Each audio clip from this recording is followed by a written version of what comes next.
A ver, ahorita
Buenas noches, doctora Agustín Cerón. Muchas gracias. Ya estamos viendo su pantalla. Muy buenas noches, queridos idontonautas. Les saluda su amiga Diana Montoya desde el aula virtual de inteligencia dental. El día de hoy con una conferencia en línea de AME, Colegio de Especialistas en Endodoncia. Es un gusto para mí presentarles al doctor Alejandro Espinosa. Muy buenas noches, doctor. Bienvenido. muchísimas gracias, muy buenas noches a toda la comunidad endodóntica de habla hispana.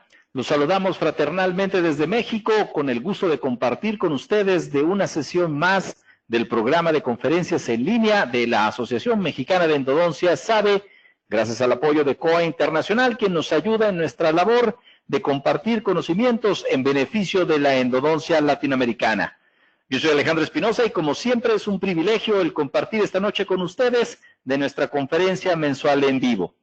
Para dar inicio me voy a permitir leer la síntesis curricular de nuestro conferencista invitado. Es endoperiodontólogo de la primera generación en EPUNAM y recertificado por el Consejo Mexicano de Periodoncia. Tiene 40 años de vida académica, de los cuales durante 32 fue profesor titular y por oposición de periodontología en la UNAM, tanto en licenciatura como en posgrado. Profesor fundador y coordinador del posgrado de la Universidad Intercontinental durante 25 años. Fue también profesor titular de la Universidad del Ejército y Fuerza Aérea durante 10 años y fundador de la maestría de odontología integral en la UNITEC. Recientemente, profesor de Medicina Genómica en la Universidad de Anáhuac. Tiene 40 años de vida profesional, ha sido presidente de la Asociación Dental del Distrito Federal, de la Asociación Mexicana de Periodontología, del International College of Dentists y vicepresidente de la Asociación Dental Mexicana.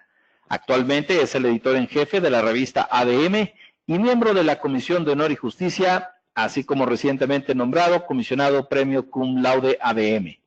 Entre sus reconocimientos y premios, obtuvo el Premio Cum Laude por la Asociación Dental Mexicana, la condecoración al mérito docente por la Secretaría de la Defensa Nacional, profesor al mérito académico por la UNAM, Premio Especial Ducy de Docet de la Universidad Intercontinental, así como el Premio Abraham Chisikovsky por el International College, entre otros. Autor de más de 115 artículos científicos y profesionales, 4 libros y 7 capítulos en libros especializados. Conferenciante en más de 570 foros nacionales e internacionales, así como comunicador en medios de prensa escrita, radio y televisión. Esta noche, impartiéndonos el tema de endodontitis y periodontitis, fronteras compartidas por el biofilm, le doy la bienvenida y le agradezco a nombre del doctor Edgar Hugo Trujillo Torres, presidente de la Asociación Mexicana de Endodoncia. Damos la bienvenida al doctor José Agustín Cerón y Gutiérrez de Velasco. Doctor Cerón, bienvenido. El micrófono es todo suyo.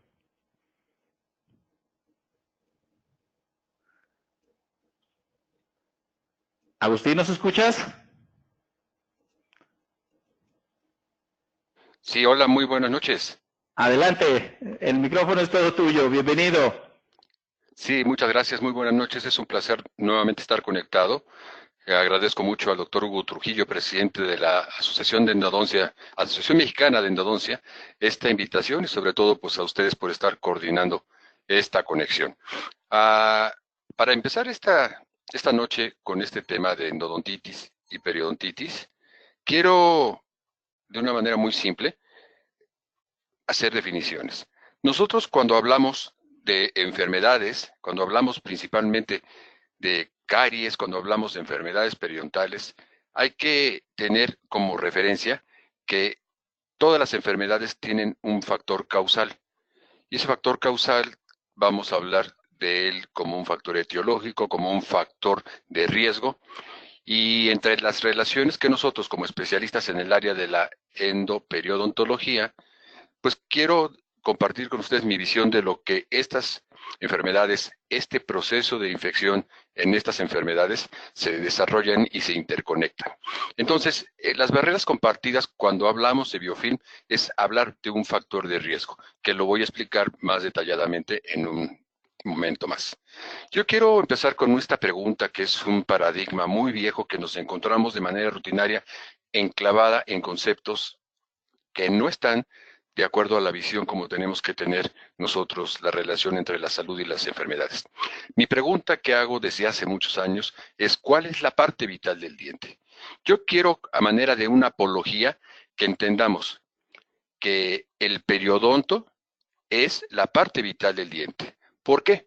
Porque en la regeneración conceptualizada hoy como regeneración tisular guiada o regeneración ósea guiada, nos da pautas a entender que lo que existe dentro del espacio del ligamento periodontal son más que fibras, es más que un cemento y un hueso, sino que es una gran cantidad de interconexiones con células que a partir desde el desarrollo embriológico tienen capacidades no solamente de una diferenciación unicelular, sino que tienen un proceso que puede ser incluso hoy un proceso de pluripotencialidad.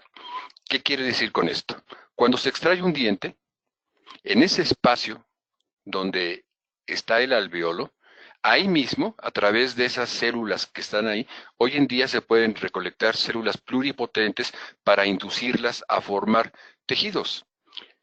Extrayéndose el diente, perdiéndose el diente, se pierden estas células. Entonces, por eso es de que en esta apología que les decía sobre el paradigma de que la pulpa solamente es una parte y no vital, el periodonto es la parte vital del diente.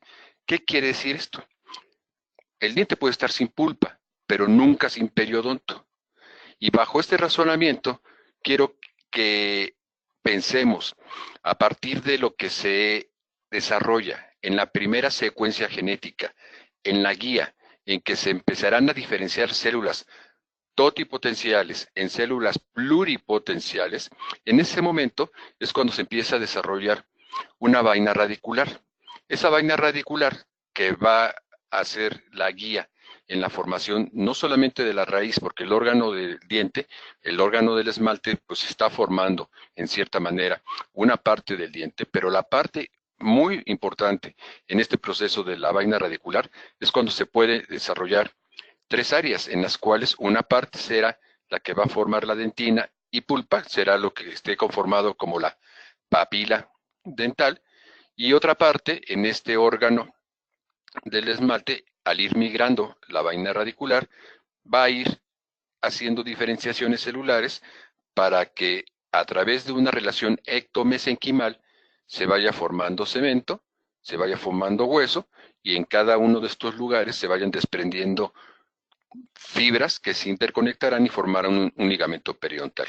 Con esta breve revisión en el desarrollo del diente, entendemos que el periodonto juega un papel muy importante también en el desarrollo de la pulpa. La visión actual en este paradigma es de que tenemos que entender que como odontólogos no podemos ser solamente dentistas que veamos dientes en una mano. El diente está dentro de la cavidad oral como un órgano que está estructuralmente funcional con un aparato estomatognático. En la boca es solamente la parte de entrada, pero la visión oral es entender que lo que pasa en la boca no se queda en la boca. La visión oral es en relación a lo importante que está sucediendo en la cavidad oral y cómo se está interconectando con una serie de sistemas, no solamente el sistema masticatorio, no solamente un sistema digestivo, sino en total con todo un conglomerado de elementos que son los que nos forman a nosotros como cuerpo humano. Entonces, la visión oral es tener una salud global. No podemos hablar de salud dental porque es una referencia anatómica. La salud es global. Pero cuando llega a haber patologías, particularmente en un diente, en el cual se ha desarrollado lesiones cariosas o se han desarrollado una serie de intervenciones que pueden en determinado momento repercutir en la parte pulpar, pueden haber lesiones. Y la pregunta entonces sería, ¿qué papel juega en el éxito o el fracaso cuando encontramos nosotros lesiones periapicales?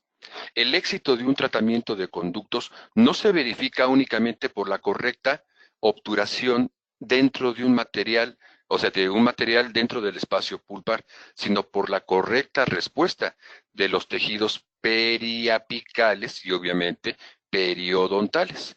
Dicho de otra manera, estas lesiones que en ocasiones pueden llegarse a involucrar no solamente en la parte apical, sino incluso en todo lo que es el área desde la zona cervical hasta la zona apical, es cuando nosotros podemos ver que se pueden encontrar lesiones que cuando el material que se introduce ha sido colocado no solamente como un material inerte, sino con una correcta preparación de los conductos, del sistema de los conductos radiculares, tendremos respuesta. Actualmente entendemos que los conocimientos deben ser multidisciplinarios. No podemos saber solamente de endodoncia, de periodoncia o de cirugía, y mucho menos pensar que el futuro de la odontología esté en los implantes. Los conocimientos son multidisciplinarios, tenemos que saber muchas cosas de biología, tenemos que saber muchas cosas relacionadas a la microbiología y sobre todo, entre más conocimientos multidisciplinarios tengamos, mejor práctica de interconsulta podamos desarrollar.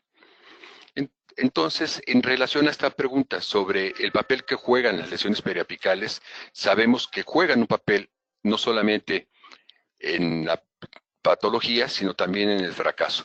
Este caso particularmente donde podemos visualizar en un molar restaurado dos lesiones periapicales inminentes, una en el lado palatino, otra en la zona vestibular, donde en la presencia de estas lesiones, una lesión periodontal se puede unir con una lesión endodóntica, es decir, una lesión periapical conectada con una lesión periodontal, y vemos la gravedad y severidad de estas lesiones. En el caso de la vista palatina, es lógico entender que igual que en este lugar del premolar, igual en este lugar en la raíz palatina, se nota una grave presencia de un material infeccioso. Este material infeccioso, entendemos que en una bolsa periodontal, entre más profunda sea, mayores probabilidades existirán de que tengan una comunicación con la pulpa. ¿Por qué? Porque puede haber conductos laterales, conductos accesorios, algunos en la porción cervical, algunos en la porción de la furca, pero muchos en el tercio apical y obviamente en el conducto principal. Con esto, entendemos que cualquier tratamiento que nosotros realicemos, si no modificamos factores de riesgo, lo que le pasó a un diente, como en este caso, el que se perdió, restaurado aquí con dos coronas adyacentes, se pierden también porque no se modificó el factor de riesgo. Aquí entonces entendemos que un factor de riesgo microbiano ha involucrado de manera directa en la pérdida de hueso, y un factor microbiano está latente, produciendo también la posibilidad de desarrollar lesiones dentro de la pulpa.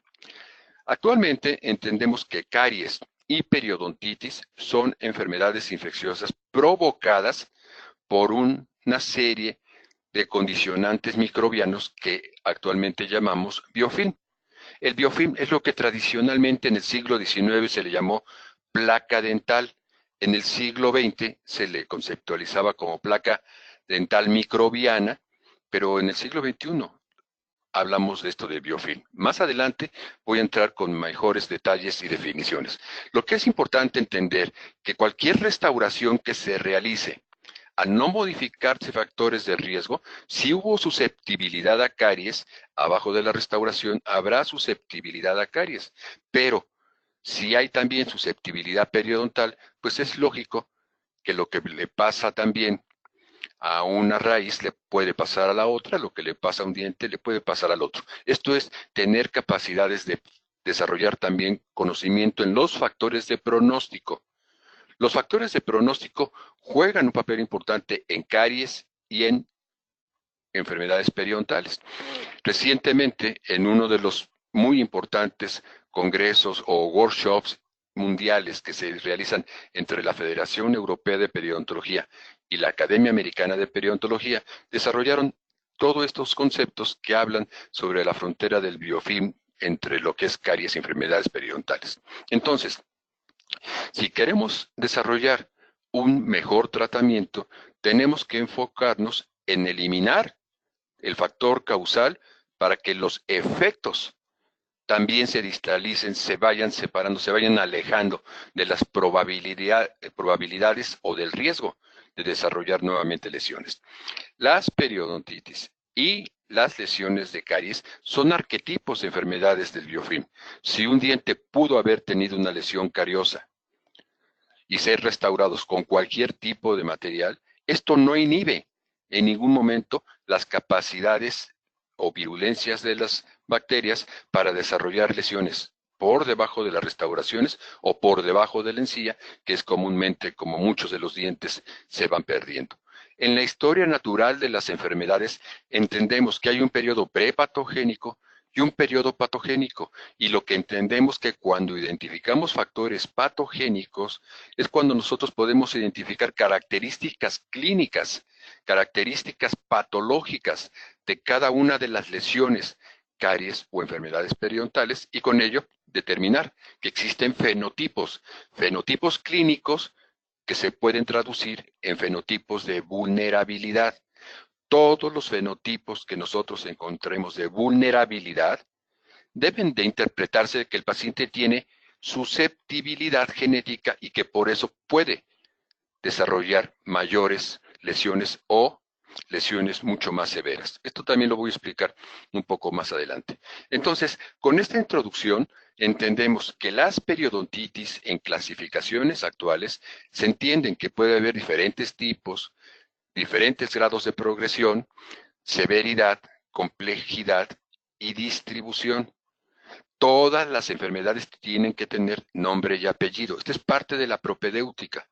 En la propedéutica tenemos que entender que hay un diagnóstico anatómico para entender qué estructuras están afectadas, un diagnóstico etiológico para entender cuáles son los factores causales que desarrollaron el inicio de la enfermedad y sobre todo entonces hablar ya del factor patológico, del diagnóstico patológico, donde ponemos nombre y apellido. Yo no puedo en ningún momento pensar que un paciente con periodontitis pueda ser tratado adecuadamente simplemente diciéndole que el paciente tiene una enfermedad periodontal. Enfermedades periodontales es un subjetivo de una amplia gama de entidades clínicas, de fenotipos clínicos en los cuales se están involucrando diferentes factores. Por un lado, la resistencia o susceptibilidad del huésped y por el otro lado, pues las capacidades de ciertos tipos de microorganismos que son capaces de producir destrucciones en estructuras altamente mineralizadas. Con ello, en casos como este particular de este paciente que tuvimos, pues desafortunadamente, pues recibirlo en un estado ya muy severo, veíamos hace rato estas imágenes, pero veamos también esta imagen radiográfica. Aquí estamos con lesiones periapicales del lado derecho, con lesiones periapicales en el lado izquierdo, y en estas vistas que nosotros podemos tener también en 3 dimensiones las lesiones periapicales, como en el seno maxilar se ve también una lesión que empezó siendo muy pequeña, localizada en alguna de las raíces, como en muchas de las que están aquí, y cómo se van extendiendo a diferentes espacios en donde pues existen condiciones propicias para la proliferación, muy particularmente de bacterias, como lo vamos a ver más adelante, en evidencia de presencia de microorganismos en estas zonas. Bien, pues debo decirles que en 1964 se desarrolló una de las primeras o una de las publicaciones más clásicas que existen sobre lo que es la involucración de una lesión pulpar con una periodontitis. En esta conceptualización que se le llamó periodontitis retrógrada, años antes, Macapampan y Baiman habían hablado de lo que pudiera llamarse también una bolsa de vía apical. ¿Qué quiere decir esto? Que en lugar de entrar las bacterias por la zona cervical, marginal, donde se desarrollan tradicionalmente los inicios de una gingivitis y después de una periodontitis, aquí en estos casos de lesiones periapicales pueden llegar a encontrar una salida muy fácilmente. Entonces, a esto en el 64, Slimrim le llamó bolsas pulpares, ¿no? Bolsas de vía pulpar. Curiosamente, debo comentarles también que mi primera publicación que yo hice fue relacionada precisamente en cuanto a este tema en un libro de un maestro donde escribí yo la parte de la relación endoperio.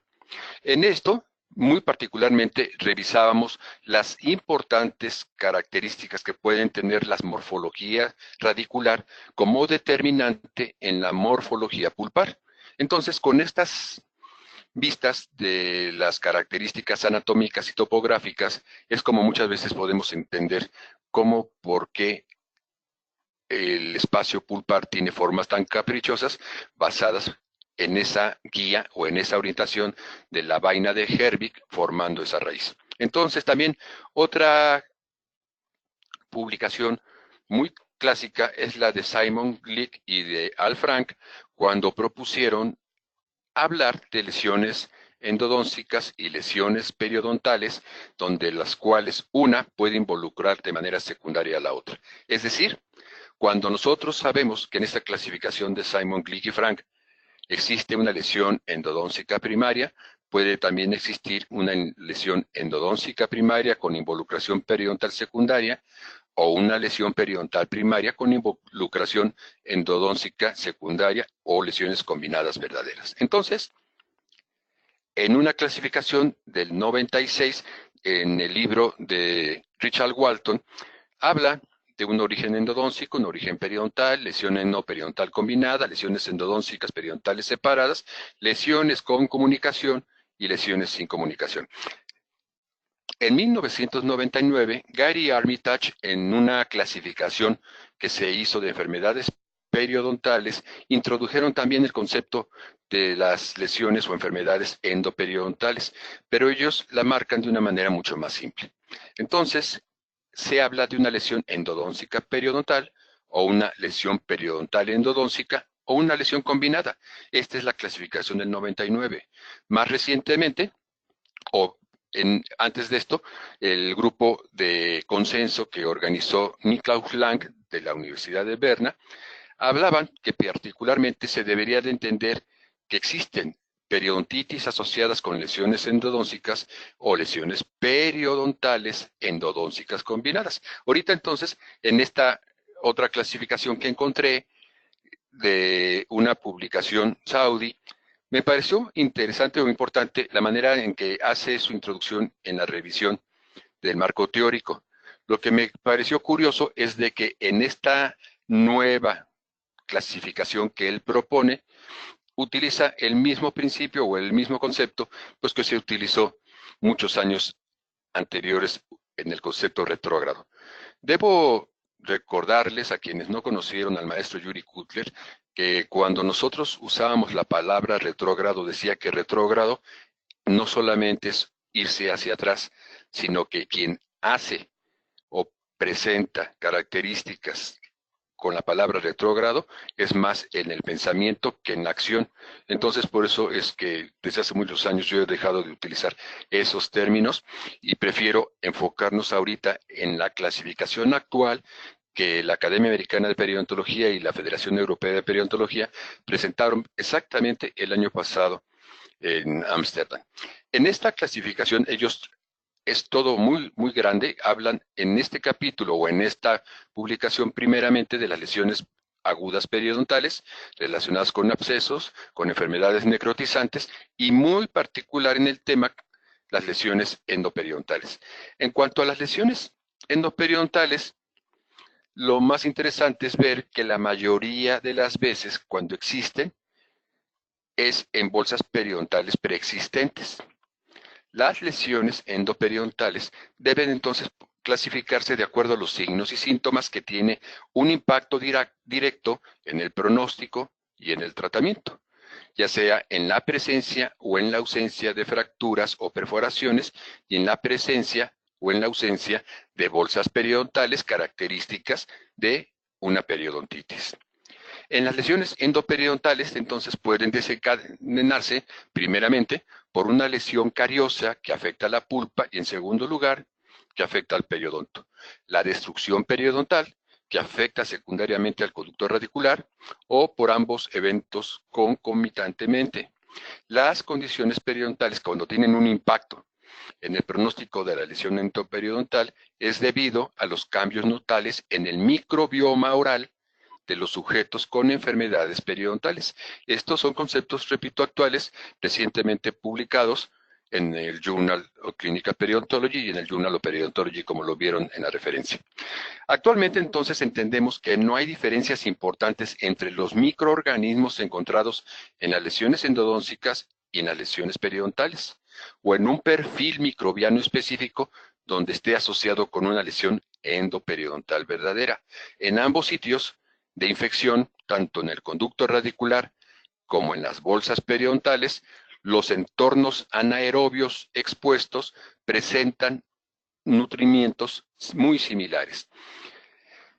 Como recomendación también les puedo pedir que revisen este libro publicado por nuestros colegas en Israel, de Tel Aviv, en la Universidad de Tel Aviv, particularmente nuestro amigo Carlos Nepkowski.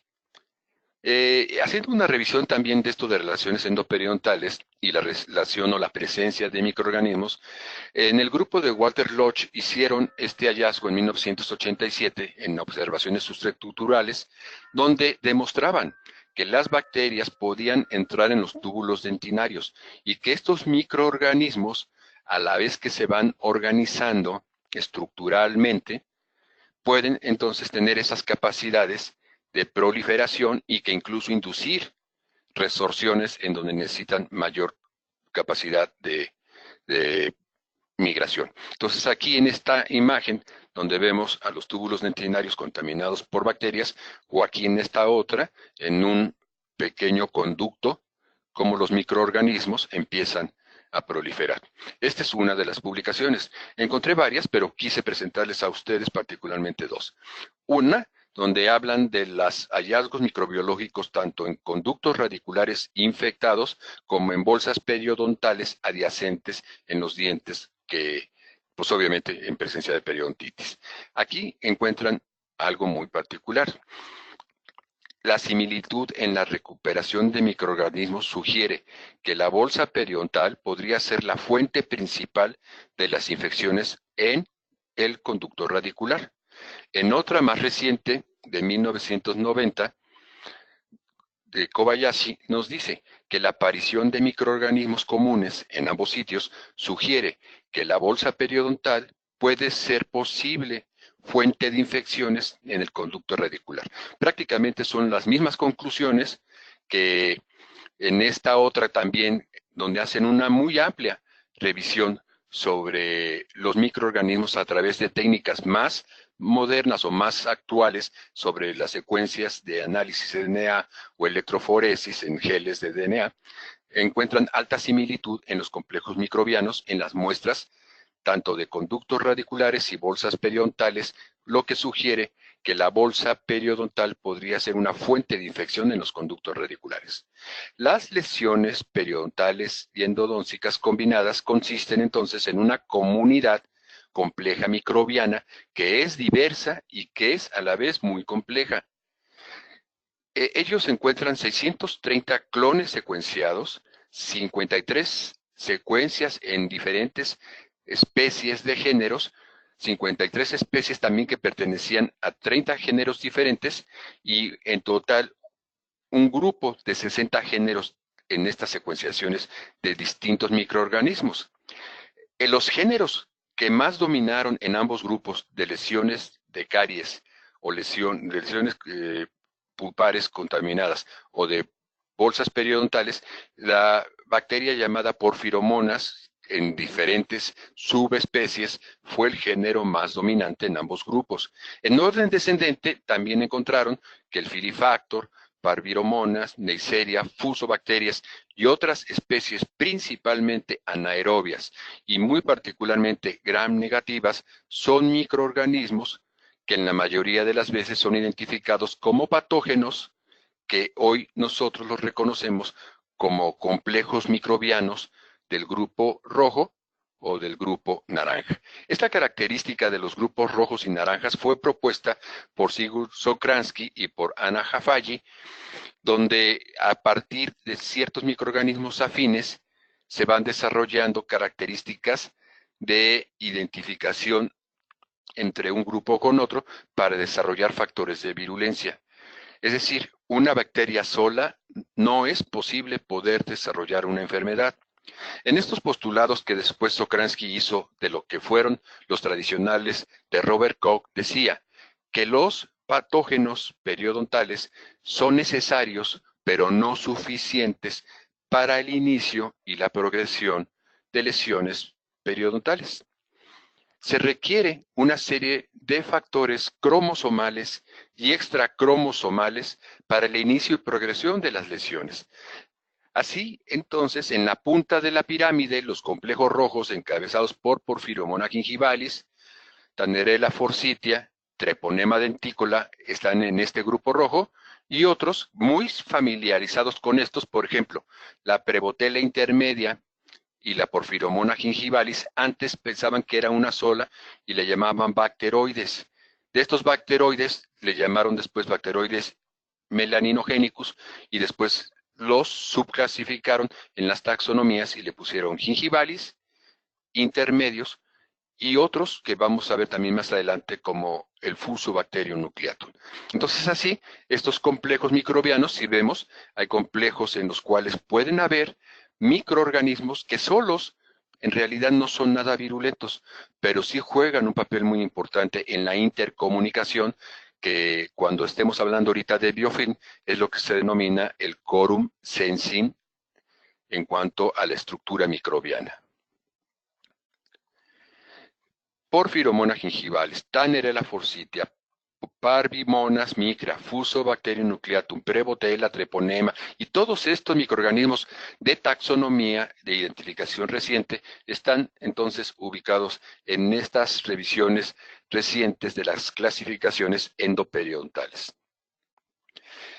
En el tema de endodontitis y periodontitis entendemos que solo mediante un diagnóstico cuidadoso y una clasificación adecuada, se puede seleccionar un plan de tratamiento mucho más efectivo.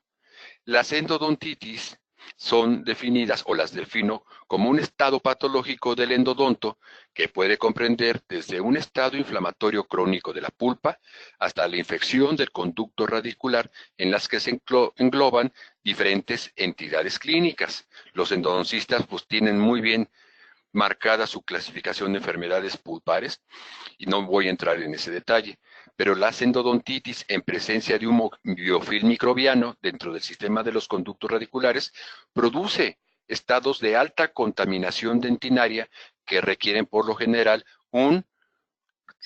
también un muy cuidadoso desbridamiento y desinfección a través de una terapia endodóntica meticulosa para prevenir o tratar complicaciones periodontales.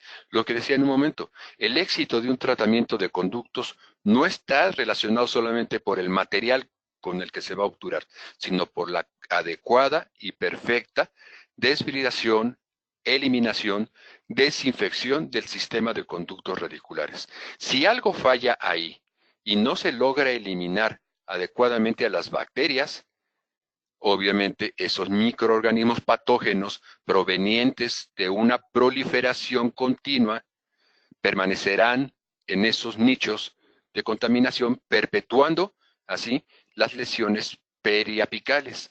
Una lesión periapical es una periodontitis localizada en la parte apical, como veíamos en la clasificación tan tradicional.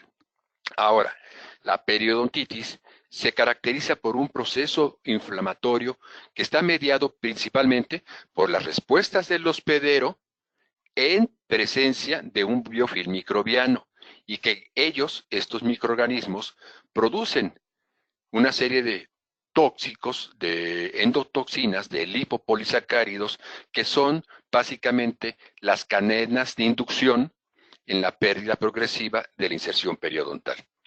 Cuando existe una pérdida de inserción clínica, se detecta solamente mediante una evaluación circunferencial de la dentición erupcionando, de la dentición erupcionada, usando siempre una sonda periodontal.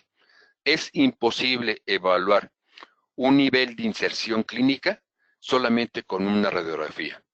Es imposible detectar la presencia de una bolsa periodontal solamente haciendo una revisión en ciertas zonas. Por eso hacemos el hincapié de que tiene que ser un sondeo circunferencial, porque lo que estamos tratando de medir es el sellado en el periodonto.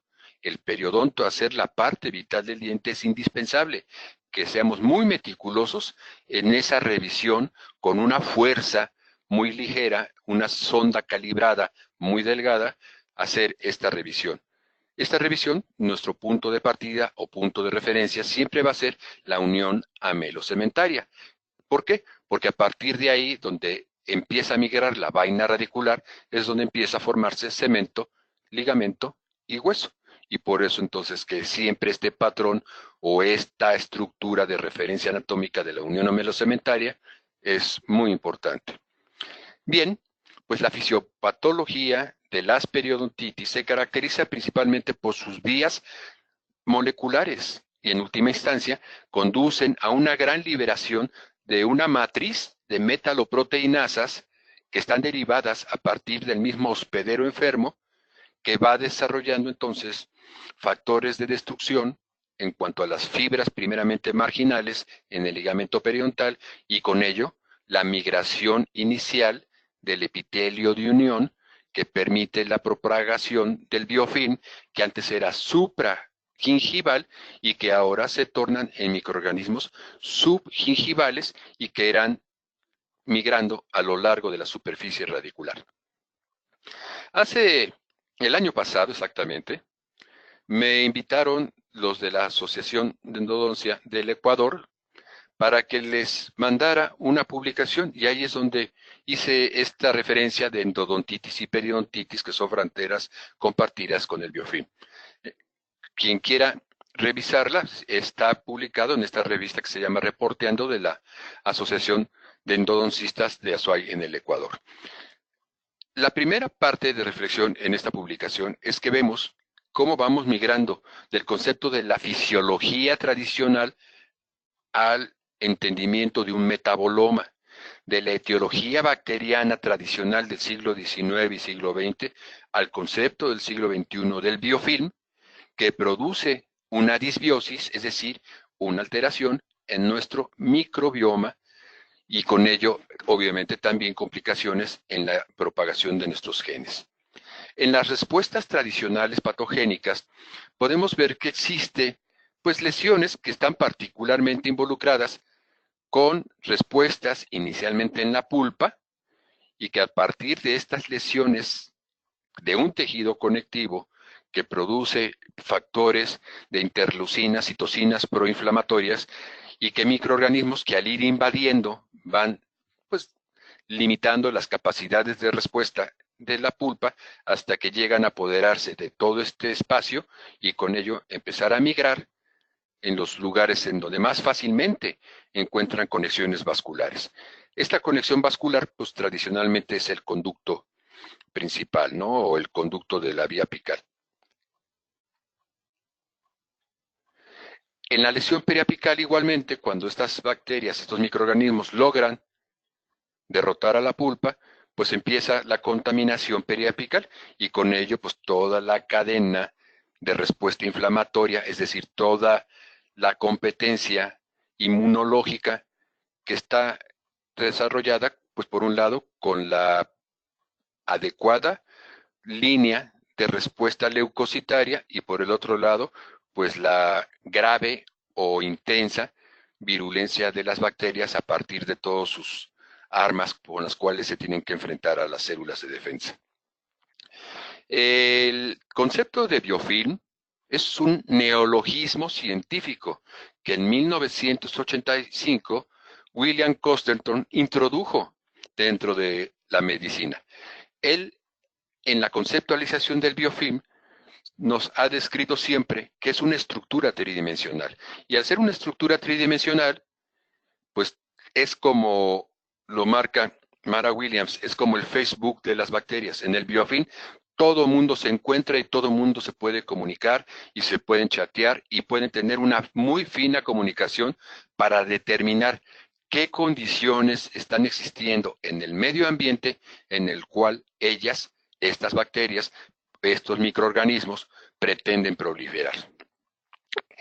En esta tercera dimensión del biofilm empieza siempre con una forma lineal y que a partir precisamente de su arquitectura y de su estructura microbiana empiezan a desarrollar como si fuesen condominios en una zona de alta población o de alta densidad de población. Las bacterias entonces, al irse desarrollando, generan condiciones en las cuales tendríamos que considerar y verlas que si las bacterias deben ser consideradas amigas o deben ser enemigas. ¿Qué quiere decir? Bacterias siempre deben de existir. Hay bacterias buenas y hay bacterias malas.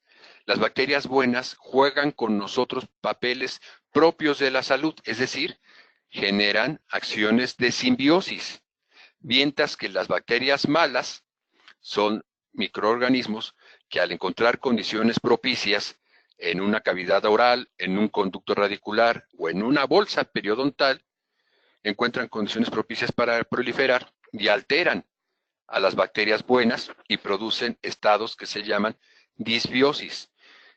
Hoy entendemos perfectamente bien que la disbiosis es una alteración del microbioma y que la disbiosis es una de las características más importantes que están desarrollándose a partir de una bolsa periodontal, de una periodontitis o de un conducto contaminado, una endodontitis, potencialidades para que a partir de microorganismos de vía oral puedan tener capacidades de distribuirse por vía vascular a otras partes del organismo.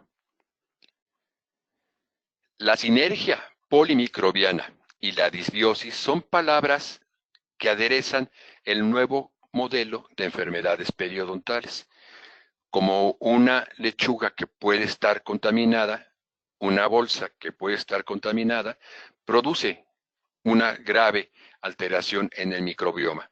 Entonces, la disbiosis es un desequilibrio en la abundancia o en la influencia de comunidades microbianas y que en estados disbióticos promueven inflamación, promueven estrés oxidativo y, por lo tanto, en este caso, enfermedades periodontales. El equilibrio homeostático de bacterias, es decir, un estado no disbiótico, está relacionado con salud. La simbiosis son bacterias buenas, la disbiosis son bacterias malas, y así entonces la eubiosis se desarrolla a partir de los beneficios que prestan las bacterias en la salud a nivel metabólico, inmunitario y barreras protectoras. Ya ahorita lo voy a comentar, pero quiero decirles de esta manera. La eubiosis está relacionado con el microbioma. El genoma es la capacidad de respuesta de nuestros genes. El microbioma es el genoma extendido. No pudieran desarrollarse muchas funciones en nuestros genes si no es por la presencia de bacterias. Es decir, un estado de eubiosis en combinación de los beneficios de las bacterias con nuestras células. Tradicionalmente, Hemos hablado del concepto de triada ecológica: agente, huésped y medio ambiente.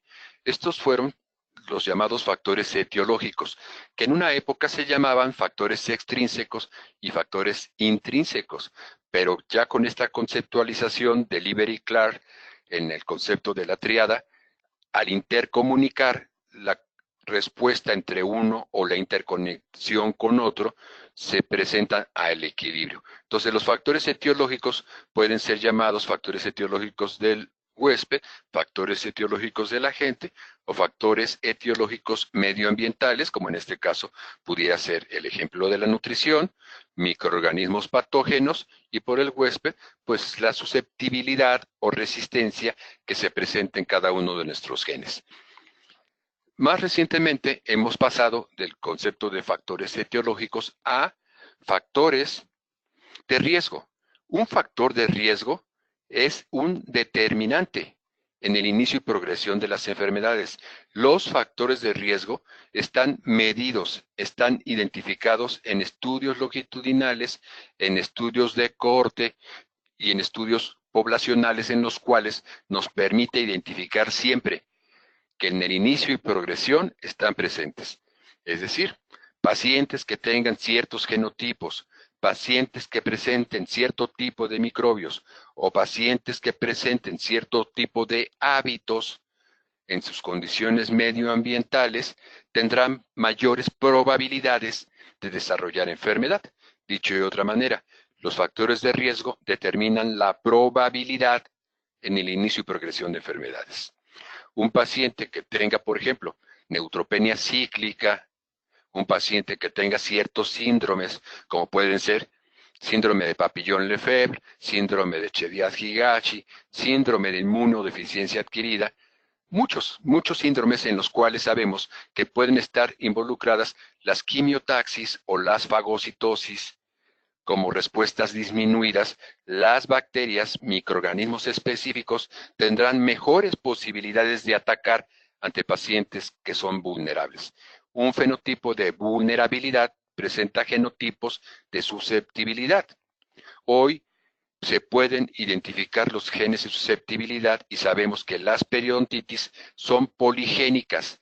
Antes se pensaban, o hace varios años, se identificaron solamente en una región del cromosoma 2, pero hoy sabemos que están involucrados en varios otros cromosomas y con ello se asocian con otras enfermedades como los síndromes que nosotros mencionábamos o que hemos conocido. Por ejemplo, el síndrome de Papillon-Lefebvre, con una sola modificación en un gen, expresa proteínas diferentes para que se desarrolle otro síndrome que se llama síndrome de Haimum. Todo esto es ejemplo, solamente hablar de genotipos. Y bien, si un paciente tiene estos genotipos, tiene estas bacterias y fuma, por obligación de las bacterias que están en un medio anaerobio, pues los microorganismos anaerobios, los microorganismos microaerofílicos, los microorganismos capnofílicos podrán proliferar mucho más fácilmente en pacientes fumadores. Entre más cigarros fumen, mayores son las probabilidades de riesgo. Entonces, con esta breve explicación, existe esta propuesta que desarrollé hace unos cuantos años que le llamamos triada genómica. En la triada genómica se involucra el genoma, el proyecto genoma humano, se involucra el microbioma, todo lo saliente del proyecto microbioma humano, y el proyecto epigenoma humano, que nos habla de las condiciones relacionadas con hábitos, con conductas, con situaciones medioambientales que hacen necesariamente que los genomas, los pacientes que tienen genes de susceptibilidad, se puedan expresar.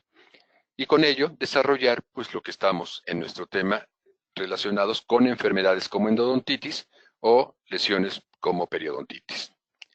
En esto entonces, del proyecto Genoma Humano se desarrolló después el proyecto Proteoma Humano.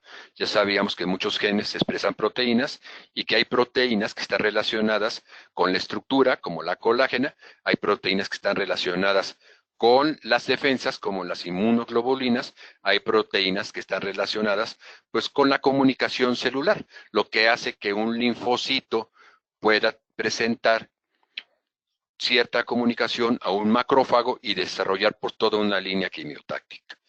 Entonces, así, después de estos factores, de estos programas, se desarrolló el factor epigenoma. Si ustedes quieren leer con mejor detalle y de una manera, traté de explicarlo de una manera muy simple, con estos códigos QR que están aquí presentes, ustedes pueden bajar este artículo.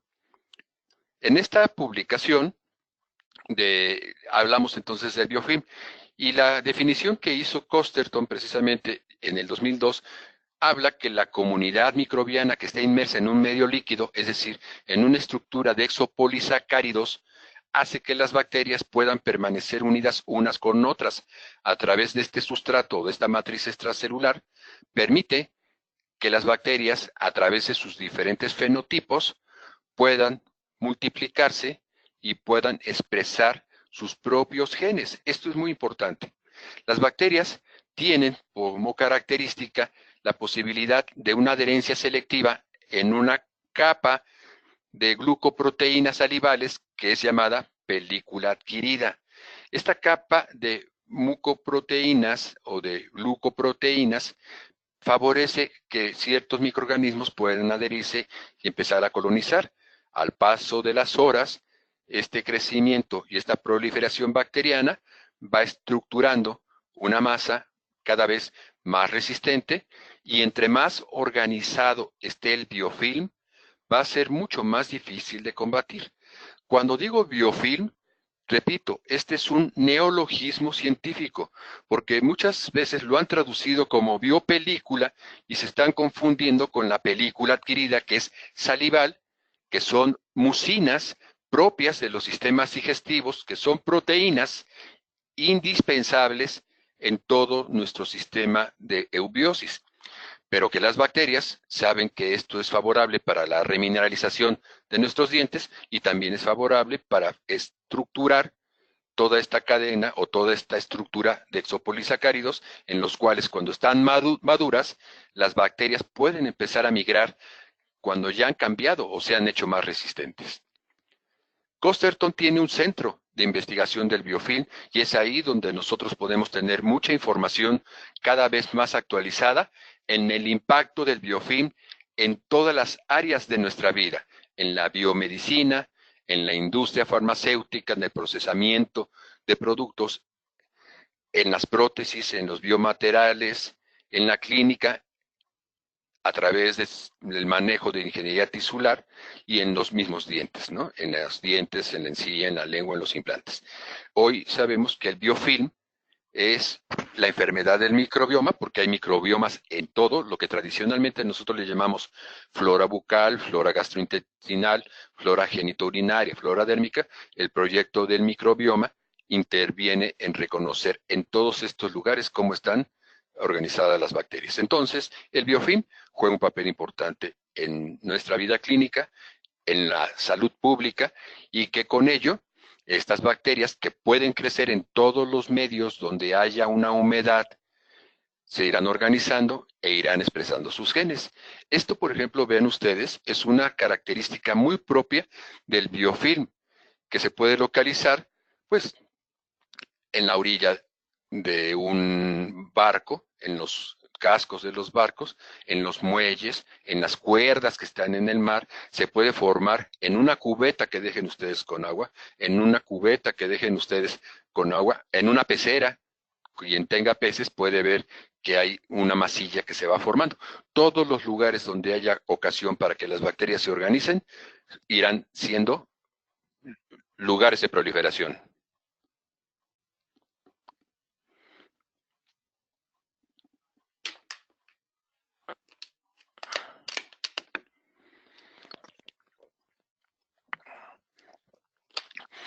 Bien, pues todas las bacterias tienen esa gran capacidad de proliferar muy rápidamente y Carl Sagan alguna vez hizo un análisis del crecimiento bacteriano y decía que si las bacterias sin ninguna inhibición sexual en tan solo unas horas pudieran llenar una cuchara y en tan solo unos días cubrir una montaña.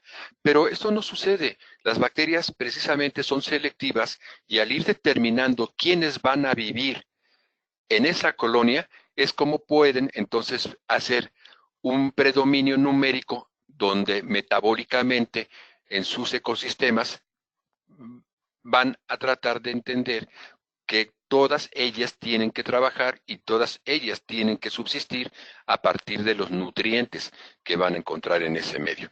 Los microorganismos sensibles que predominan en la mayor parte de los procesos ambientales, médicos o industriales, entonces están determinados por las capacidades de proliferación de un biofilm.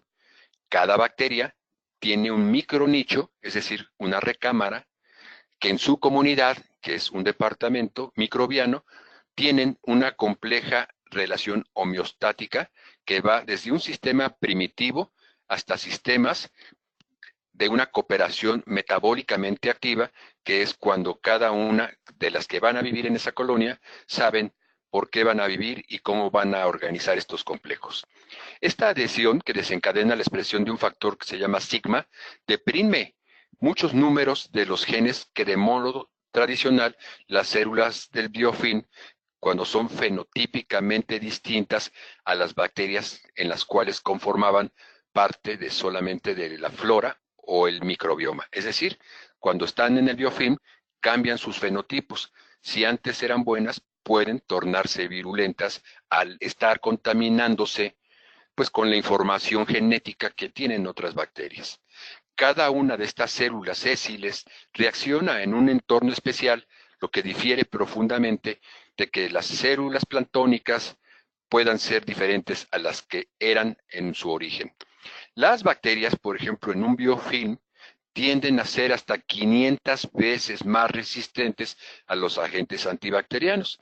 Dicho de otra manera, hoy es muy importante el ser muy selectivos en el tipo de antibiótico. Tradicionalmente hacemos prescripción empírica de los antibióticos, pero sepamos que hay antibióticos que sí son específicos para bacterias patógenas, a diferencia de los antibióticos tradicionales que nos enseñaron a nosotros a prescribir hace 30 o 40 años, que hoy, con la resistencia que van generando las bacterias, pues se tienen que usar sinergias antibióticas, sinergias antimicrobianas.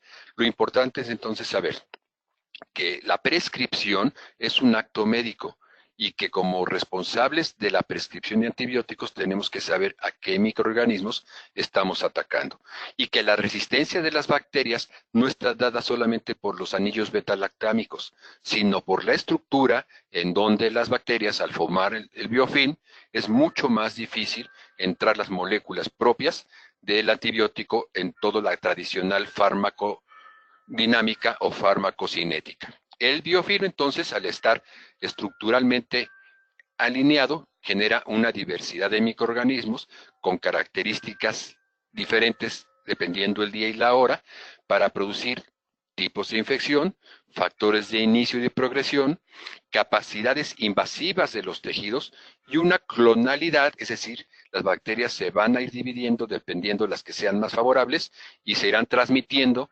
sus genes para que sean pues obviamente más resistentes. Estas son algunas de las bacterias entonces de los patógenos en los cuales en la taxonomía tradicional se han aislado dentro de las bolsas periodontales y que estos microorganismos, a partir precisamente de microorganismos líderes como la Porphyromonas gingivalis, ahorita vamos a ver esto en fotografías reales, como a través de estos pequeños bracitos o filis empiezan a transmitir factores de virulencia o empiezan a transmitir comunicación con otros microorganismos y obviamente capacidades de ataque a las células de defensa. Por ejemplo, hay microorganismos que dependiendo en el complejo microbiano en que se van intercomunicando, se van pasando esas posibilidades de decir, tú te encargas de atacar estas células, tú te encargas de disminuir estos factores de ataque leucocitario, y así, por ejemplo, esta bacteria que se llama Agregatibacter actinomyces decumbitans es una bacteria que si tiene más de 35 letras, imagínense cuántos factores de virulencia no pueden tener. Curiosamente, en sus cultivos tiene una forma geométrica de desarrollar una estrella. Esta bacteria tiene capacidades de producir virulencia, por ejemplo, de epiteliotoxina. Todas las células epiteliales que sean tocadas por esta las van a alterar. Tienen factores de virulencia que se llaman leucotoxinas. Todos los leucocitos que se atraviesen a esta bacteria las van a alterar. Tienen factores de virulencia que se llaman bacteriocinas. Las bacteriocinas son armas con las que atacan a bacterias que pudieran ser benéficas.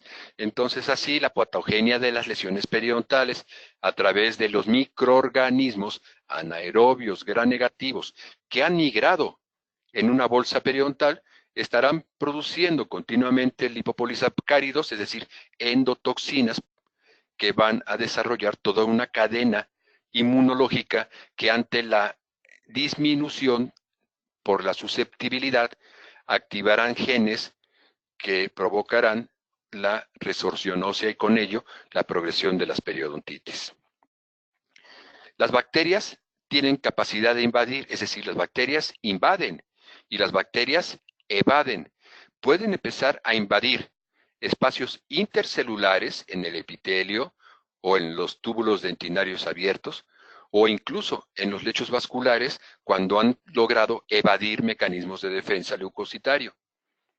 Estas bacterias tienen capacidad de hacer una transferencia horizontal de sus genes y por lo tanto esto es fundamental para determinar su evolución microbiana.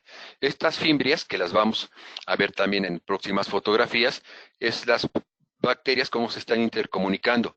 Así como nuestras células pueden producir redes, como los neutrófilos que producen redes para tratar de atrapar a ciertos tipos de patógenos, pues las bacterias van aprendiendo cómo hacer redes de resistencia para permanecer unidas y sobre todo para permanecer comunicadas. Vamos a ver un caso muy especial que fue publicado por el grupo precisamente de Costerton, en los cuales demuestran que en una lesión periapical en pacientes que han desarrollado osteomelitis y que tienen potencialidades para producir osteonecrosis asociados a los bifosfonatos, se encuentra muy relacionado a la contaminación bacteriana. Este es un caso particular donde se ve el ápice de ese premolar, en los cuales se va a demostrar la estructura del biofilm en estas áreas. Estas bacterias, al irse estructurando, al irse organizando, con el aumento que vamos a ir viendo, aquí podemos ver la forma tradicional que se va produciendo en la resorción radicular cuando existe una contaminación continua. Al producirse, decíamos, una gran cantidad de matriz de metaloproteinasas, se van destruyendo muchas proteínas estructurales y con ello, pues se va aquí empezando a ver un tamiz microbiano que estructuralmente es altamente complejo. Vemos aquí a todas las bacterias cómo se van organizando y entre unas con otras en este biofilm de la zona periapical, aquí empezamos a visualizar estos núcleos, estos centros de información en los cuales en toda la colonia, en este quorum sensing microbiano, empiezan a transmitirse. Entonces, son acercamientos, aquí vemos otra vez estos como cráteres, que son los centros de distribución de estas redes, que aquí los vemos con más detalle, ¿no? Entonces, esto es en un paciente que tiene una lesión periapical, un inicio de una periodontitis complicada con una endodontitis y con ello la transmisión de microorganismos por lechos vasculares y la persistencia en lugares donde ni la instrumentación biomecánica adecuada va a poder eliminar. Entonces, cuando hay que considerar que las bacterias, particularmente Porphyromonas gingivalis, tienen acciones específicas también en las lesiones vasculares. Es decir, no solamente producen gingivitis, no solamente producen periodontitis, sino que ya en los lechos vasculares pueden producir lesiones vasculitis en las cuales pueden repercutir incluso hasta lesiones típicas de infartos en el miocardio o lesiones cerebrovasculares. En una publicación también reciente, hicimos la mención de que hay una bacteria que está relacionada con la porfiromona y con la estructura de del biofilm en los espacios que se empiezan a formar, no solamente en las bolsas periodontales, sino en los espacios posfaringios. Por ejemplo, pacientes jóvenes que desarrollan periodontitis tienden a tener otitis media, porque en el espacio posfaringio, en las zonas de adenoides, pueden entrar los microorganismos y lesionar muy fácilmente los conductos auditivos, es decir, el oído medio. Y en este caso, en los espacios posfaringios, el Fusobacterium puede entrar y proliferar en la estructura del biofilm y llegar a ser un factor de riesgo en cáncer pancreático o en cáncer colorectal. Entonces, cada vez encontramos más evidencias sobre la capacidad que existe de las infecciones orales, endodontitis y periodontitis, que pueden ejercer potenciales influencias en la aparición y gravedad de lesiones sistémicas. Es decir, invaden epitelio, invaden conectivo, invaden lechos vasculares y por ahí, a partir no de una bacteremia, sino de un biofilm estructurado, empezar a crecer. Estos esquemas nos marcan pues todas las citocinas que hoy se encuentran relacionadas, interleucina 1 alfa y beta, interleucina 6, factor de necrosis estimular, factores o prostaglandinas, que son también muy importantes en esta respuesta celular. Estos microorganismos organizados, sus productos de inflamación, pasan a partir de un epitelio crevicular hiperplasiado y ulcerado, pasan directamente a los lechos vasculares, y lo que antes entonces se llamaba placa dental, por eso es que ya no le llamamos placa dental, porque las bacterias no están solamente en los dientes. En la cavidad oral solamente es el 25% de bacterias la que están en los dientes. Estas bacterias, al crecer abajo, no es placa dental, es un biofilm microbiano que al estar bien organizado pueden proliferar y con productos de inflamación empezar a producir estas lesiones vasculares y con ello, con estas lesiones vasculares, producir los primeros ateromas. Algo también importante, por ejemplo, en los pacientes susceptibles relacionados con los pacientes que son más competentes, pues hay pacientes que cuando son más susceptibles producen mayor cantidad de interleucinas, citocinas proinflamatorias y por lo tanto las respuestas inflamatorias tienden a ser más severas.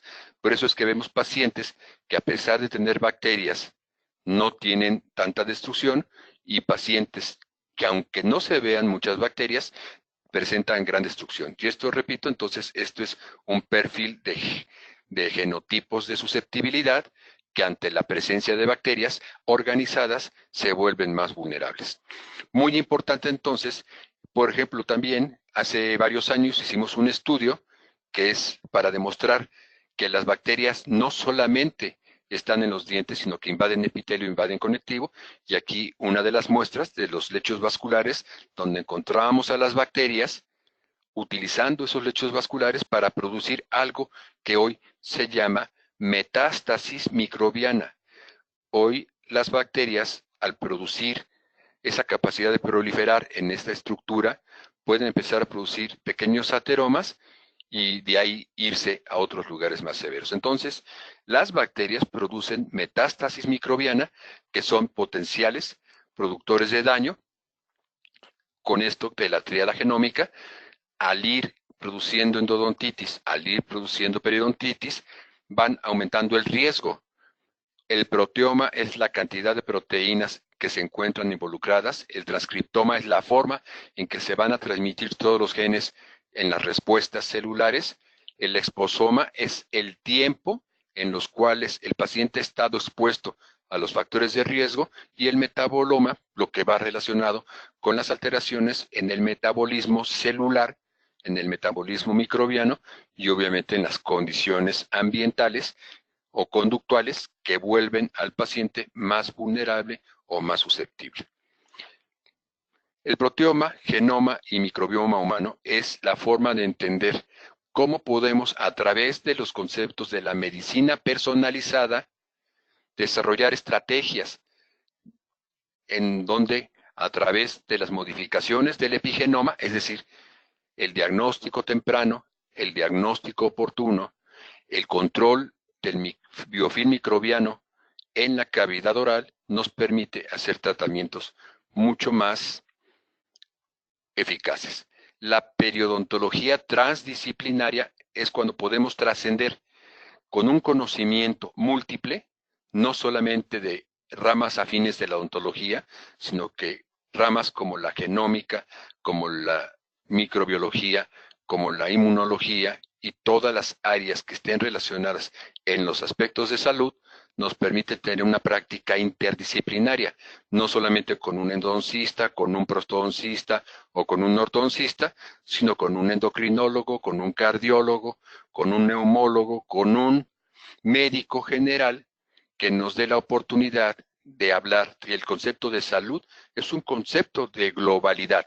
La salud, repito, no es anatómica, no es salud dental o salud bucodental, es salud oral, y que cuando existen alteraciones de la salud oral produce daños sistémicos. La periodontología traslacional, la medicina traslacional, está enfocada a ser preventiva, a ser predictiva, a ser personalizada y sobre todo a ser participativa.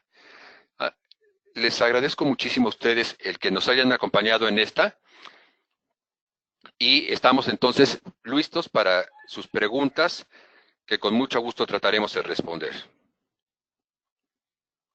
Perfecto, Agustín. Bueno, vamos a dar unos momentos para que todos los que están en línea nos hagan el favor de hacer cualquier pregunta, de tener alguna duda. El doctor Agustín Cerón está ya listo para responder. Hay algunos mensajes. Le manda saludos el doctor Edgar Hugo Trujillo Torres, saludos desde Morelia. La doctora María Lynch, saludos desde Chicago. El doctor Felipe de Jesús Jarquín Ramírez, saludos al doctor Cerón desde el gremio odontológico del Ejército Mexicano y Fuerza Aérea. También Carlos Miranda Castañeda, saludos al doctor Agustín Cerón. Dice el doctor José Ángel Cifuentes, felicidades por tu excelente cumpleaños, doctor Cerón. Dice también la doctora María Esperanza Ruiz Prado, felicidades doctor, me fascinó su presentación. Lina Patricia Rangel Arias, buenas noches, un saludo desde Bucaramanga, Colombia.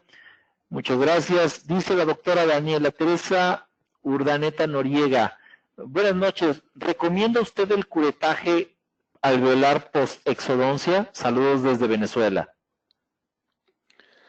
Bueno, es muy importante pregunta. El raspar la pared de un alveolo, si está contaminado, es indispensable. Pero el hecho de utilizar una cureta que tiene filo, podemos eliminar células que son potencialmente benéficas. Aquí lo importante es entender que cuando existe contaminación, más que raspar solamente de una forma mecánica, es mucho más favorable hacer una antisepsia con agentes químicos. Por ejemplo, una limpieza con una gasa estéril y clorhexidina puede tener mucho mejores efectos que solamente un raspado mecánico. Aprovechando la pregunta del curetaje, todavía hoy en la mañana recibimos pacientes que me decían que les han hecho curetajes periodontales y que siguen enfermos. Quiero informarles que la Academia Americana de Periodontología ya hace muchos años eliminó el término de curetaje. El raspar es un procedimiento más fino y el rascar es simplemente meter una cureta y andar rascando sin tener un objetivo claro. Si existe una lesión periapical, normalmente al momento de extraer se puede ver que ahí viene esa lesión periapical ahí, y entonces cuando se sospecha que ha quedado algo es cuando en ese lugar sí se puede hacer un pequeño desbridamiento, pero la mayoría de las veces no es recomendable estar rascándole a la pared del alveolo, porque ahí hay células muy importantes que son potenciales, son las que estaban propiamente deteniendo el diente. Entonces, si hay mucha contaminación, mejor desinfectamos y no solamente rascamos. Espero que esto favorezca su duda. Perfecto, la doctora Caterín Vaca Justiniano, buenas noches, saludos desde Santa Cruz, Bolivia. Y también le pregunta a la doctora María Isabel Parra Daguer, ¿qué combinación de antimicrobianos recomienda en un absceso alveolar agudo? Bueno, siempre hay que preguntarle a los pacientes qué antibióticos han tomado, porque créanme, las bacterias se hacen resistentes mucho, muy rápido. Es por eso que vemos que hay hoy formas farmacéuticas que son sinérgicas, ¿no? Por ejemplo, la amoxicilina con clavulanato es una de las formas tradicionales, pero hay esquemas que se pueden utilizar combinando dependiendo el tipo de lesión, el tipo de paciente y los antecedentes de toma de antibióticos. Hay sinergias en casos de periodontitis severas o abscesos en los cuales se presenta mucha resistencia, donde se combina, por ejemplo, amoxicilina con metronidazol. ¿Sí? Entonces, dependiendo cada paciente, y sí siempre les recomiendo que tengan sus cuadros o sus esquemas bien conocidos para que cuando hagan combinaciones de antibióticos sean de las mismas características y no vayan a tener, digamos, deficiencias en su farmacodinamia o en la farmacocinética porque lo están poniendo antagónicos, ¿no? Antimicrobianos que sean similares, es mejor hacer estos tipos de sinergias. Perfecto, el doctor Raúl Palacios le manda saludos desde Morelia, excelente ponencia, muy interesante. El doctor Víctor Ocampo Romero, excelente conferencia, doctor, es extraordinario el tema. Ahora sabemos que hay una integridad de muchos elementos que provocan una alteración de salud en el ser humano. El doctor Felipe de Jesús Jarquín Ramírez dice, de casualidad, ¿tiene el dato aproximado del porcentaje de fracasos de endodoncia en México? Uy, no, desafortunadamente no tengo yo ninguna información al respecto, pero estoy seguro que existen algunos estudios de algunos grupos, pero que no pudiéramos extender. Periodontalmente sí les puedo decir que caries y periodontalmente en la probabilidad de prevalencia son muy altos, son arriba del 90%, pero de fracasos también depende quién lo haga, ¿sí? Sabemos que un endodoncista tiene menor tasa de fracasos. ¿Por qué? Porque tiene una preparación mucho más grande, tiene instrumental mucho más adecuado para un adecuado desbridamiento. Si nosotros sabemos que el desbridamiento estuvo muy bien hecho, sabemos el principio axiomático que dice que es más importante lo que se saca de un conducto que lo que se mete en un conducto. Por eso es de que repito que alguien que esté muy bien familiarizado con la correcta preparación biomecánica de un conducto tendrá siempre mayores tasas de éxito. El doctor Luis Daniel Tinoco Bustos, excelente presentación, saludos desde Lázaro Cárdenas, Michoacán. Yuritsi Domínguez, excelente presentación, saludos desde Cozumel. La doctora María Esperanza Ruiz Prado, felicidades doctor, me fascinó su presentación. Luis Daniel Tinoco Bustos, felicidades al doctor. Perio Semro, segunda generación, dice... Ay, perdón, es que como nos van cambiando aquí la pantalla, dice Marilú Adriana Barajas Carvajal, existen algunos endodoncistas que sostienen que aunque haya un absceso periapical como resultado de una periodontitis apical crónica, dicen que no hay microorganismos al interior de ellos. ¿Qué opina usted de esto?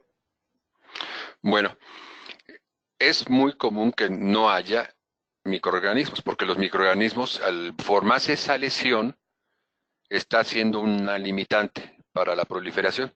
Pero en las imágenes que yo les presenté, es una clara evidencia de las lesiones de pacientes que tienen potenciales de producir osteomielitis, que es la necrosis propiamente en el hueso, ¿sí?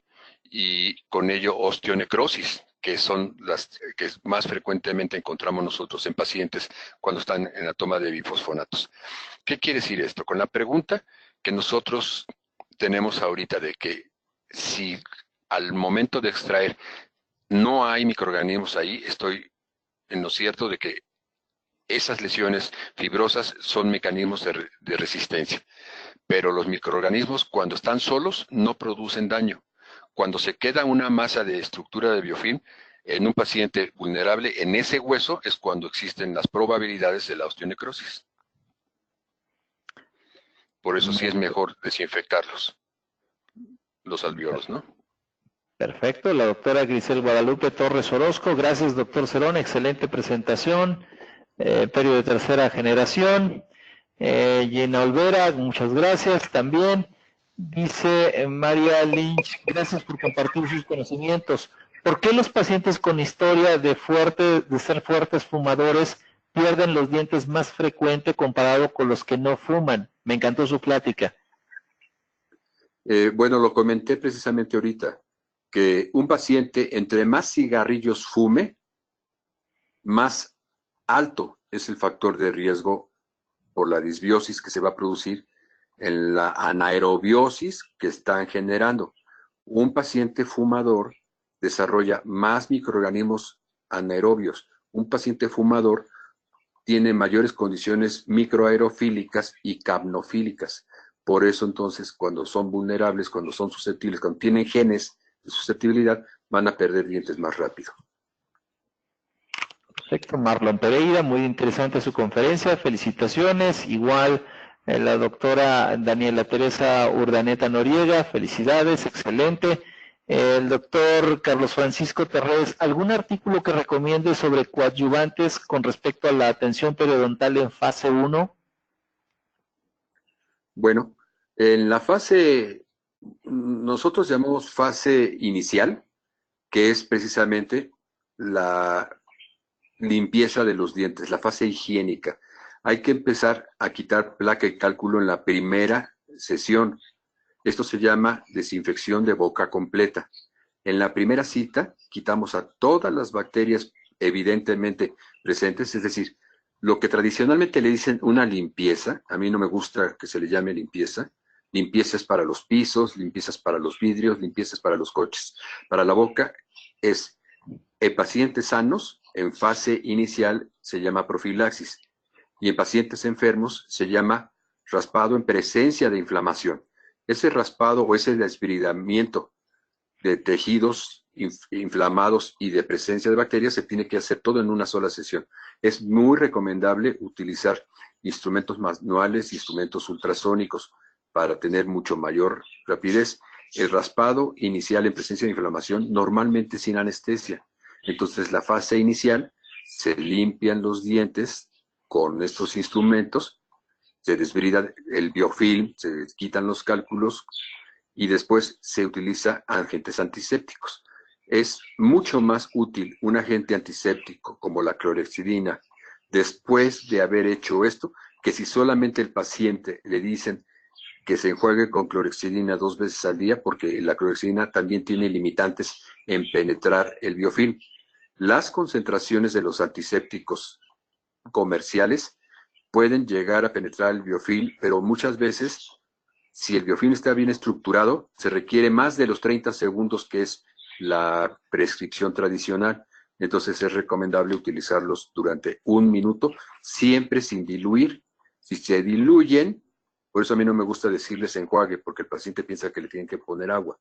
Si se diluyen, bajan la concentración y por lo tanto disminuyen la eficacia.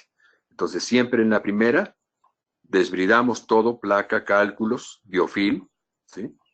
Y mandamos agentes antisépticos. Esa es la fase inicial.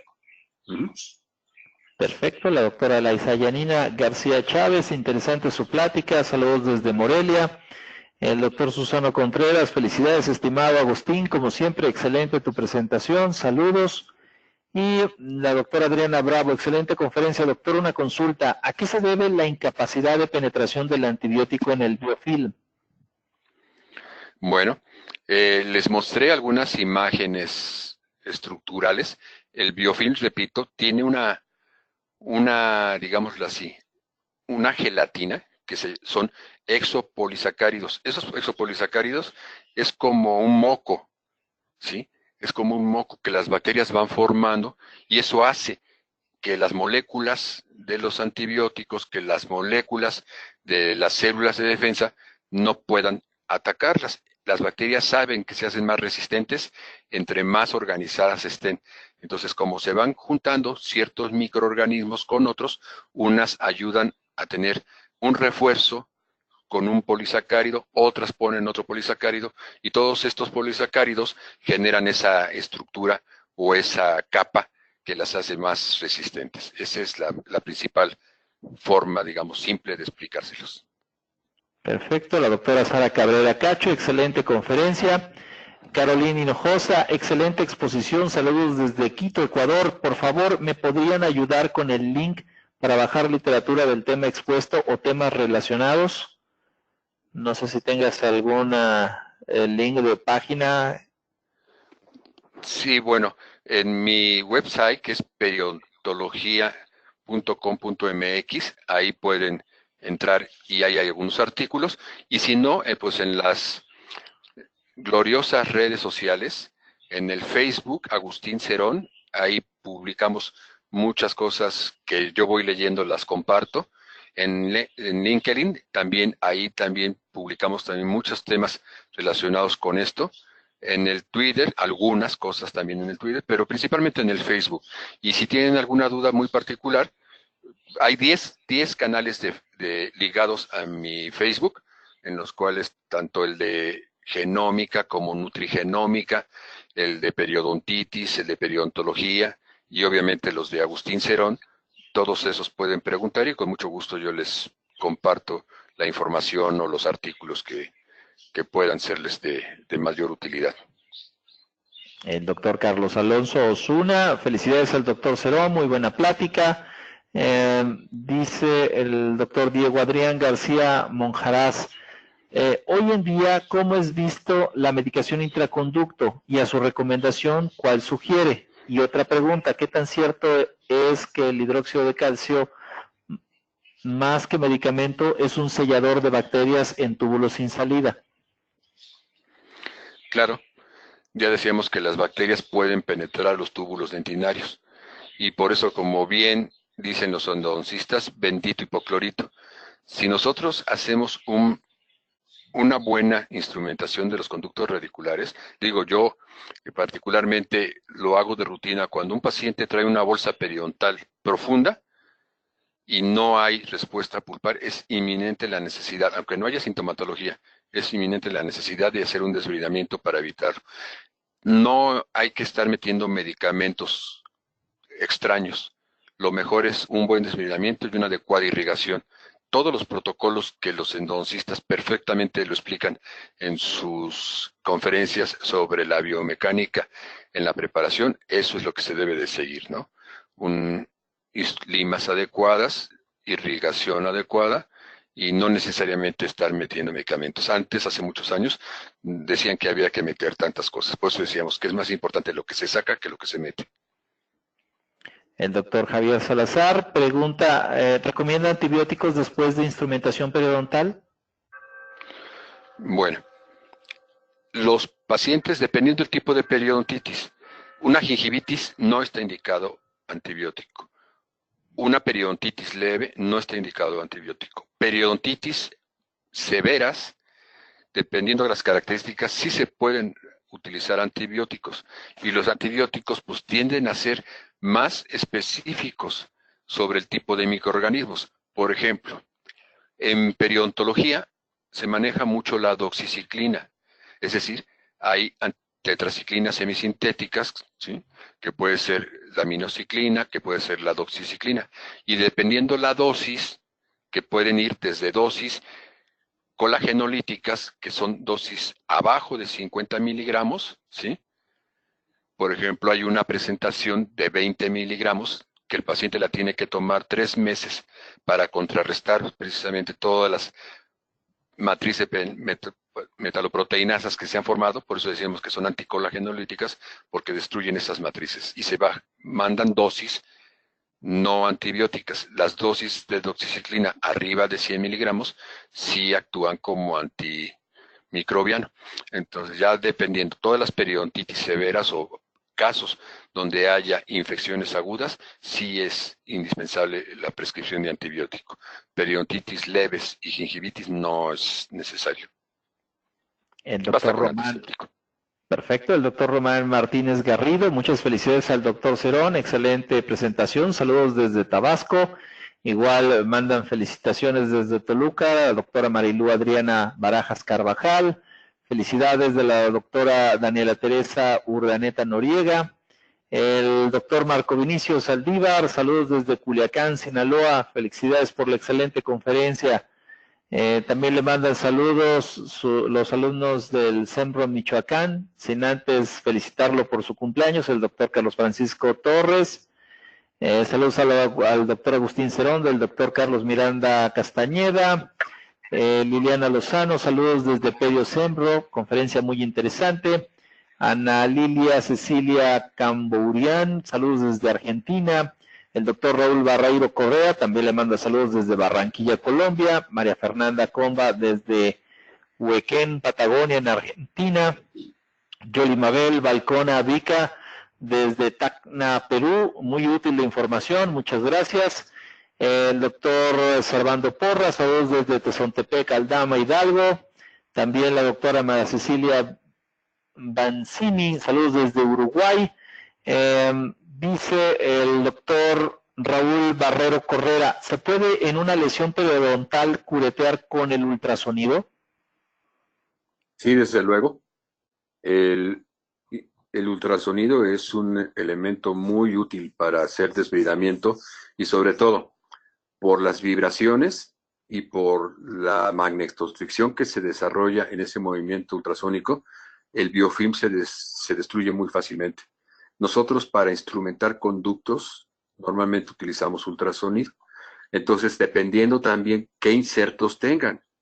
Hay colegas que tienen insertos que no lo han cambiado hace muchos años y no es adecuado para poder ni siquiera limpiar un espacio interdental y obviamente menos para limpiar un conducto radicular. Entonces, hay que tener los insertos adecuados. Si se quiere hacer instrumentación en una bolsa periodontal, hay que tener insertos para bolsas periodontales. Si se quiere quitar cálculos supragingivales, hay que tener insertos para cálculos supragingivales. Y si se quiere instrumentar un conducto radicular, hay que tener insertos que entren dentro del conducto radicular. Sí, es muy útil, yo lo uso todos los días. Perfecto, el doctor Alejandro Gómez, saludos desde Querétaro, excelente exposición. El doctor Javier Salazar, saludos de Riomba, Ecuador. Desde Uruguay también saludos de la doctora María Cedelia Banisi, saludos de la doctora Guadalupe Corona desde Morelia, un abrazo y gracias desde La Paz, Bolivia, de la doctora Neil Avilés, y saludos desde Tacna, Perú, del Centro Odontológico Neidident, de la doctora Neidy Colque. Muy buena presentación, doctor Cerón. Bueno, pues hasta el momento son las preguntas. Les agradecemos muchísimo a todos los que todavía están en línea con nosotros y voy a pedirle a, si no son tan amables la gente de COA, que me den la posibilidad de compartir mi presentación para que le podamos hacer entrega al doctor Agustín Cerón. Ahí está, muchísimas gracias. Bueno, en este caso, Agustín, te agradecemos muchísimo a nombre del doctor Edgar Hugo Trujillo Torres tu participación y te hago entrega de manera virtual del reconocimiento que voy a permitir leer. La Asociación Mexicana de Endodoncia, Colegio de Especialistas en Endodoncia C, otorga el presente reconocimiento al doctor José Agustín Cerón y Gutiérrez de Velasco por haber sido ponente dentro del programa académico de las conferencias en línea de la Asociación Mexicana de Endodoncia SABE, con el tema endodontitis y periodontitis, fronteras compartidas en el biofilm. Firman al calce el doctor Edgar Hugo Trujillo Torres, presidente de la Asociación Mexicana de Endodoncia, el doctor Enrique Alejandro Chagoyán Benavides como coordinador de las conferencias, el doctor Jaime Gonzalo Barahona, vicepresidente, la doctora Giselle Cañaveras, secretario, y su servidor como otro coordinador del programa. Doctor Cerón, nuevamente te agradecemos muchísimo tu participación y esperamos tener la oportunidad en un futuro cercano de tenerte nuevamente con nosotros. Pues muchas gracias a ustedes, al doctor Hugo Trujillo, a ti por la conducción de este programa, al equipo técnico de Inteligencia Dental y sobre todo pues a todos mis colegas que nos han acompañado, maestros, compañeros, exalumnos y pues a todos en general, que tengan muy buenas noches y que disfruten su profesión. Bueno, y antes de despedirnos, recordarles algunos avisos. Les recordamos que este próximo 27 y 30 de mayo 2020 en Puebla tendremos nuestro congreso de la Asociación Mexicana de Endodoncia con ponentes internacionales, con un programa científico y un programa social bastante interesante, del cual están viendo en pantalla. Les recordamos toda la información, la pueden encontrar en nuestra página de internet www.amese.org. Y recordarles también que por favor todos los socios de la Asociación Mexicana de Endodoncia que se registren obtendrán su constancia automática, pero les hacemos mucho hincapié por favor que cuando hagan sus registros, igual para todos aquellos que no son socios, pero que obviamente quieran conseguir sus constancias, háganlo al escribir su nombre completo, sin abreviaturas, porque a veces es un poco complicado ubicarlos a todos. Y obviamente también pues recordarles que seguimos con nuestras conferencias. En este caso, el próximo jueves 14 de noviembre a las 9 de la noche, tiempo del centro del país, estará el doctor Renato de Toledo Leonardo desde Brasil, impartiendo el tema de salto evolutivo en la endodoncia. Pues amigos, hemos llegado al final de esta sesión y no me resta más que agradecerles a nombre del doctor Edgar Hugo Trujillo Torres, presidente de la Asociación Mexicana de Endodoncia, su participación y recordarles que tenemos una cita el próximo mes con el doctor Renato de Toledo Leonardo. Yo soy Alejandro Espinosa, quien les desea tengan un excelente fin de semana y desde la Atenas Veracruzana, Jalapa, Veracruz, me despido deseándoles la mejor de la suerte. Muchas gracias, buena noche. El micrófono es todos tuyos, Diana. Muchísimas gracias, doctor Alejandro Espinosa. Gracias, doctor Agustín Cerón, por esta interesante información que nos compartió el día de hoy. Agradecemos a nuestros queridos amigos de COA Internacional, quienes patrocinaron esta interesante conferencia. Pero sobre todo a ustedes, queridos odontonautas, queremos agradecerles que se conectan de todo nuestro país y de países hermanos latinoamericanos. Fue un verdadero placer recibirles el día de hoy en el ciberespacio. Les agradecemos mucho su tiempo, confianza y preferencia. Nos encantará encontrarles en esta su aula virtual para que disfruten de las interesantes conferencias que tendremos en vivo para ustedes. Se despide su amiga Diana Montoya. Que tengan una excelente noche. Hasta pronto.